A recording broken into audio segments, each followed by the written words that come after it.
Bo and Luke Nation, welcome to this episode of the Bo and Luke Show. I am your co-host, Bo Bravo, and we're joined by our dynamic rock star co-host, Luke Carignan. He is in his fantastic home studio, guitars on the wall. I promise you one day he's going to play.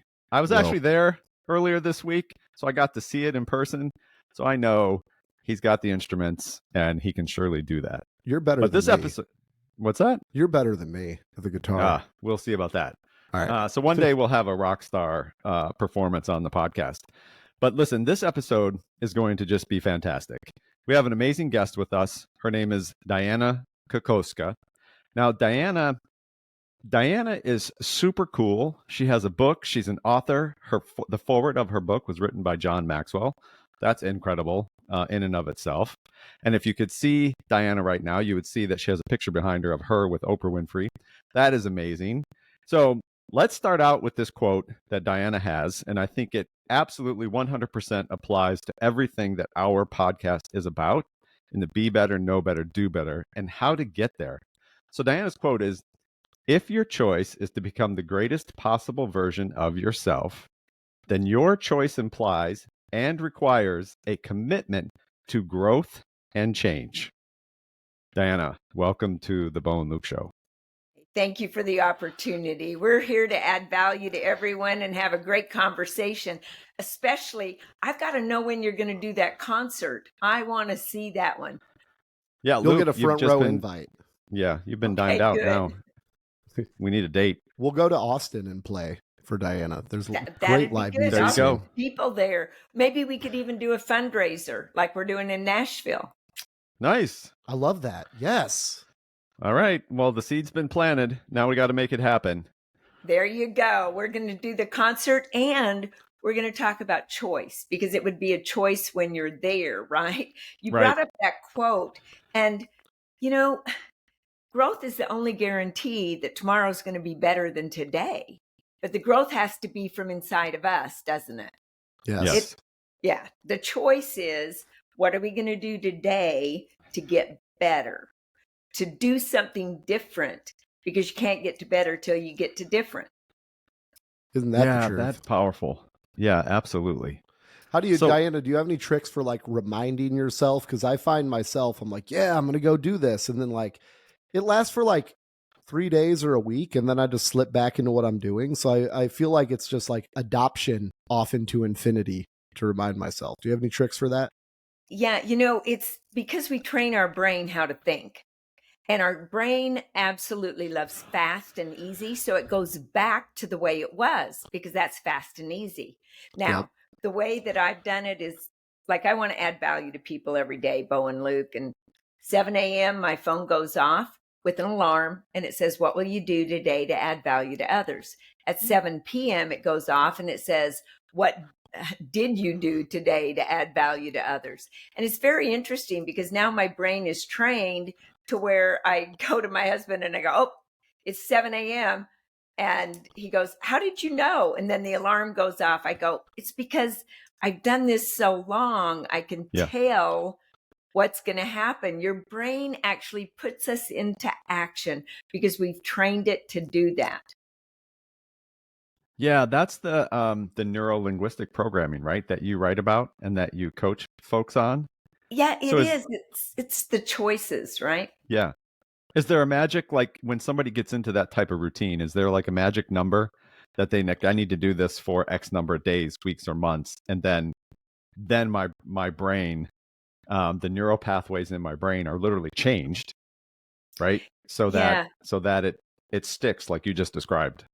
Well, it's kind of like walking across a patch of grass. Right? Mm-hmm. The first time you walk across it, it's no big deal. Second time, no big deal. Pretty soon it has a little bit of a trail. And then after a while, it has a rut. Well, once you have a rut, you can see. That's how your brain works. At first, the first thought, not going to work. Second thought, when you keep having that same thought over and over again, because nerve cells that fire together, wire together. Mm-hmm. And what I have heard from research is 66 days of doing that is when it actually becomes a habit. It goes from thinking about it, having that information to doing the information. And then it goes into the part of our brain where we're being the person that does it automatically. Yeah, I love that. Bo, I want to ask Bo, did you have that similar experience with your cold plunges? Because listeners, if you listen to every episode, you might know Bo has been cold plunging for a while now, which is not pleasant, to say the least, when you first start doing it. But he's been super consistent. Did you find that? Like, was it around 66 days where you're like, okay, yeah? Yeah, because it's been about 5 months now. But I think it goes right in line, Dianna, with what you're talking about, because you're 100% right. And I wish more people, it's why we love doing this podcast, would learn about the neurolinguistic programming and how your mind actually works. We'll make comments like, oh, it's mind over matter, or it's you're manifesting. But there's some real work that can go into it to actually make that stuff transpire. And yeah, Luke, you're absolutely right. It's eventually in time, as you continue to be disciplined with it, that it's your brain responds differently. It's like, okay, it's time to cold plunge. This is what I do. And it's not it's not something that I like freak out about like I was in the beginning, like, man, this is really going to be terrible. Right. I don't have that thought anymore. It's gone. So Now I think you those just pathways do have it. changed. Now I just do it. Yes. Yeah. When you first did it, though, it was a big choice. I mean, Yeah. I say we have 4 storytellers in our brain, right? Huh. And they're talking to us all the time. While people are listening to this podcast, their storytellers are speaking. So there's literally 2 people speaking at all times in our lives. And the first one is that devious one. That's the one that says, oh, this cold plunge, it's going to be so bad. You're not going to like it. And it's tensing you up. It's the one that keeps us up at night talking about maybe the boss that didn't treat us right, or our spouse that we had a fight with, or something we should have done or should have said. Then we have the flattering storyteller that gets to us and says, oh, look how good I'm being. I'm doing my cold plunge every single day, right? And it wants us to feel like we're really something. The third one, though, is the one that really causes us havoc in our business and our life. It's the reasonable storyteller, the one that gives us reasons and excuses to why all of this stuff happened, instead of taking responsibility and saying everything that happens in my life is because of the choices I've made, right?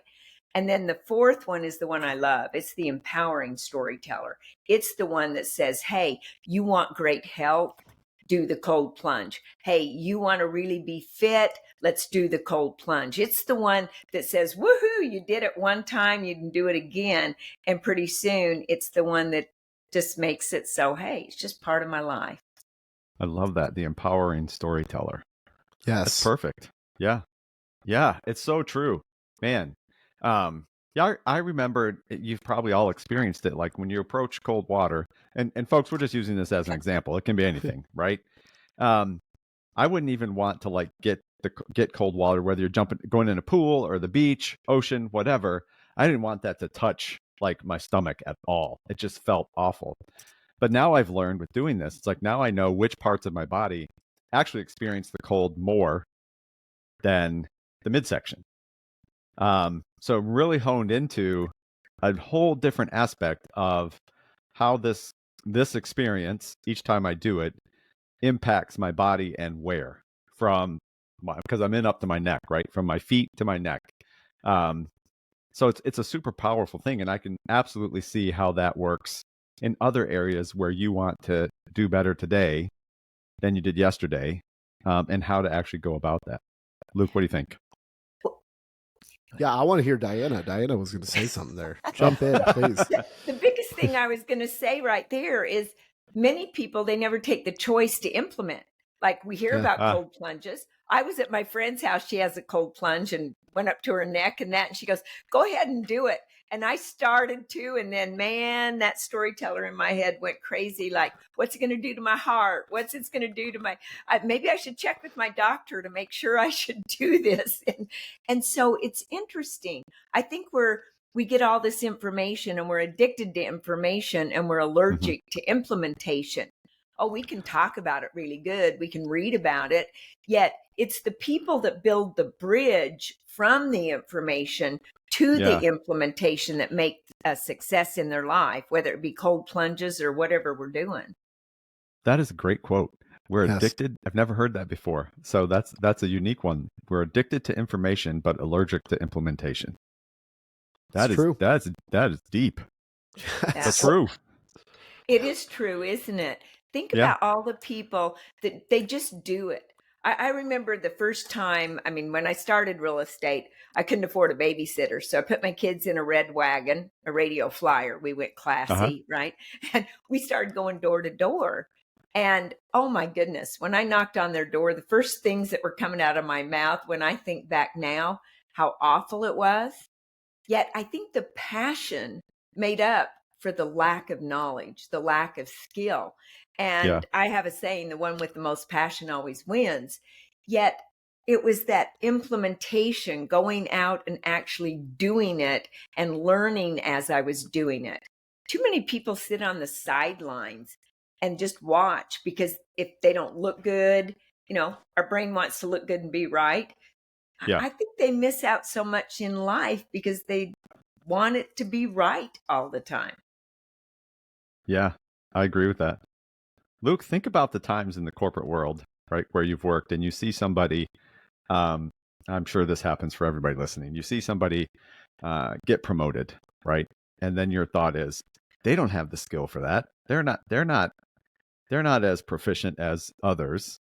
But most likely, like if I think back to those experiences, they were passionate. Whether they had all the skills or not, they were passionate about what they were doing for the company, passionate about the company, where they were going next. And they were actually not allergic to implementation. They were making the choice, I want to improve, or I want to get promoted. I want to move up this corporate ladder, and I'm going to demonstrate my willingness to take things on, whether I know how to do it or not. That's a big differentiator. Oh, it absolutely is. Go ahead. Jump in, Dianna. You know what? This is so fun, Luke, because I just hear something and it's like, oh, I want to share, and I need to make certain, because I'd love to hear from y'all too. There's that, it's an energy. And one of the chapters in my book, because I took physics, in fact, quantum physics changed my life, learning about energy, that everything contains energy. In fact, in the physics lab where I worked for a while, I learned that everything we put under that microscope was 99.99999% energy and 0.00001% particle. Well, I figured if there was that much about energy, it's that passion, it's the thought, it's the emotion, it's the actions, even sometimes when the actions are incorrect. If they learn from that. Now, if they just keep making mistakes, but never take a class to learn, yeah, they'll be gone. Yet there is something about that energy that propels people forward, right? And then they either grow within or they go without. Yep. So you got to have the energy and the passion. You got to have the skill eventually. And man, the sky's the limit when we have that. Yeah, it is. You make a good point about energy, which could take us down another rabbit hole about whose energy do we let around us, and who is in our circle, and so forth. We had a guest we were speaking with, and we were talking about energy specifically, and the electromagnetic energy that your body puts off. And if it's coming from this area here around your heart area and your chest, it can actually be measured up to like 3 feet away from your body. And from your head and your brain area, it's like within 3 or 4 inches away from your head, that energy can actually be measured. So when we think our personal space, we often say, 3 feet circle around us, that's our personal space. Well, there's some science behind that. And when you let people into that space, if it's positive energy, you'll feel it, you'll get it. But also know you're putting that off as well. So when you're thinking about change and being different, know that you're having impact, not just on yourself, but on everybody else that comes in contact with you. So true. So it's kind of like we're a satellite. Yeah.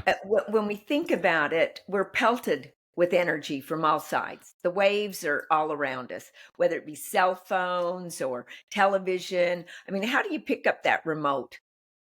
Point it at the television and you can change the channel. It's all energy. That's Yeah. like us. We're just transmitting it all the time. Uh, the ones that are tough to be around is that negative energy, right? The ones that we call Yeah. Debbie Downer. I don't know, how did you get that name? Yeah. Debbie? Why is it Debbie Who's Downer? Debbie? We need to do research on that. Yeah, we'll have to Debbie do some was research, terrible to 'cause be I don't know where that came from. I have no idea. I just know that with energy, well, I have a portion. I talk about net forward energy ratio in the business world. And the net forward energy ratio is like a plane taking off, right? It has thrust and it has drag. Well, if it has 50% going forward and that wind is 50% against it, it's not going anywhere. We got to have at least 60% thrust to get it kind of going.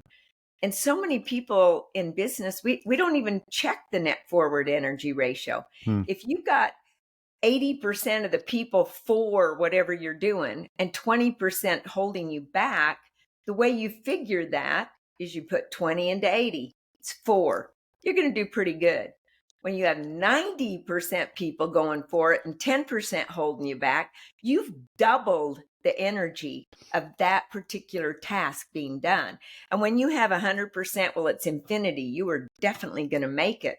And as leaders, isn't it challenging to get everybody on the same page, moving forward, grabbing that mission and vision and that goal and having enough passion to really move it forward?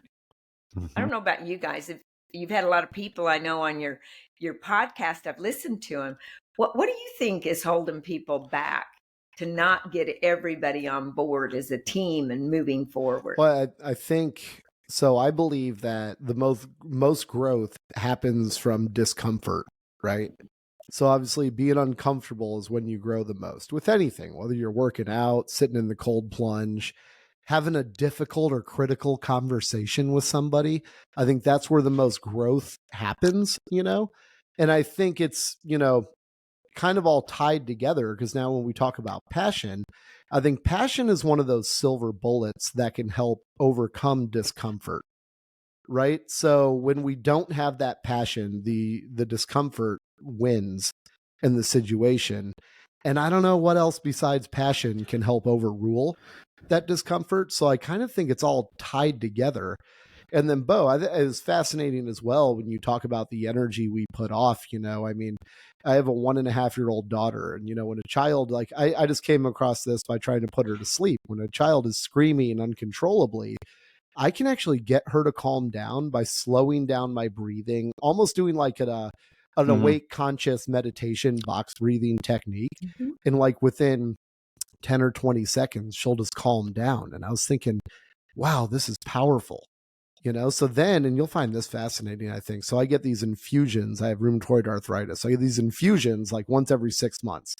I'm connected to a blood pressure machine that goes off, no joke, every 5 minutes for like 6 hours long.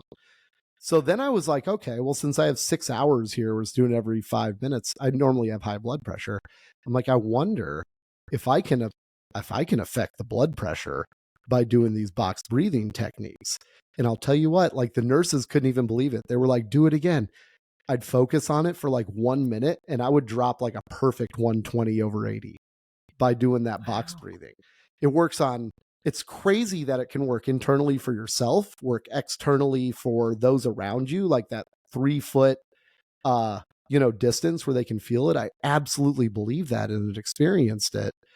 I'm rambling at this point, but yeah, to tie it back in, Dianna, to your original question, I think it's all connected. It's discomfort, and passion is just one of those. I'd be interested to see what, in addition to passion, can help. I don't even know if there's anything in addition to passion. Well, I think Luke, think it's courage. Yeah. I think it's a very it's that courage to take hold. Now, we don't want people that can't do the job passionate, because then you just got somebody passionate and they're messing everything up, right? So you got to have the passion with some skill. The reason that we can calm other people down is we have these mirror neurons right across our forehead. And I mean, in my belief, God gave those to us to help us, right? But that's how we sense fear. That's how we sense calm. And that's how you can tell with the dog a lot of times because of the mirror neurons. Ooh, should I be afraid of this dog, or is this dog easy to pet? Whatever. What the mirror neurons you're putting out to your daughter when you're breathing that way, she's picking up her brain to brain. That energy transmits. And I loved what you said, Bo, you said 3 to 4 inches away. Our thoughts carry energy, and it's through those mirror neurons. Yeah, I believe it.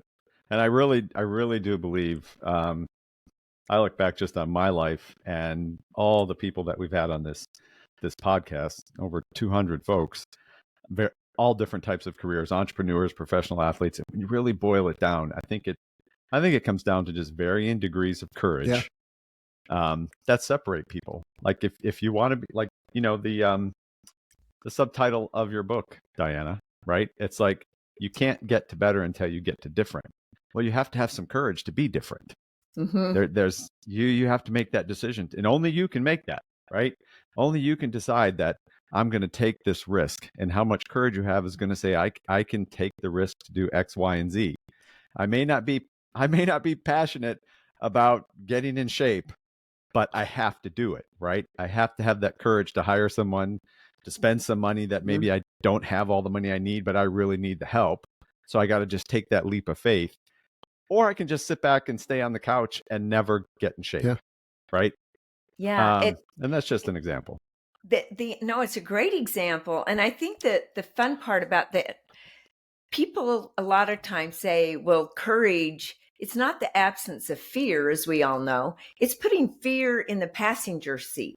Too many people let fear drive their life, and they turn their life over to a driver called fear. Just put them in that passenger seat and take over, because you got to feel the fear and do it anyway.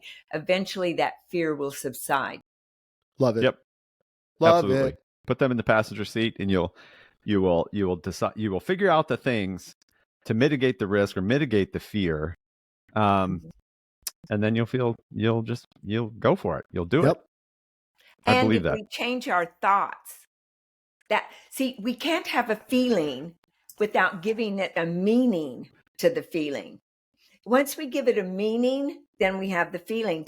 Here's a great example. Did you know that when we're angry, we cannot keep that anger inside of us unless we keep focusing on the person or whatever we're angry about? The minute we let that meaning go, it's over. So when we're giving fear a meaning, like, I'm going to go back to the cold plunge. Like, what's it going to do to my heart? What's it going to do to my body? What am I going to feel? That's the meaning. So the fear then encompasses that. Yeah. Once we let that meaning go, the fear will go away. I hope that helps some listeners. Oh, I think it helps a lot. Absolutely. Luke, this has been fantastic. Wonderful. We love these conversations. Wonderful. Yeah. So Dianna, we always give our guests an opportunity to share with the audience whatever you would like to share, whether it's how to find your book, how to get in touch with you, give shout outs to your team, whatever the case might be. So the show is yours. Take it away for however long you want. Well, the greatest part, we're doing a fundraiser in Nashville. When I saw those guitars, I instantly went there. I don't know if they'll hear this before or after. It doesn't matter. March 25th and 26th in Nashville. I think you've got to have something that you're giving back. It's not just who we're being. It's not just what we're doing. It's not what we have.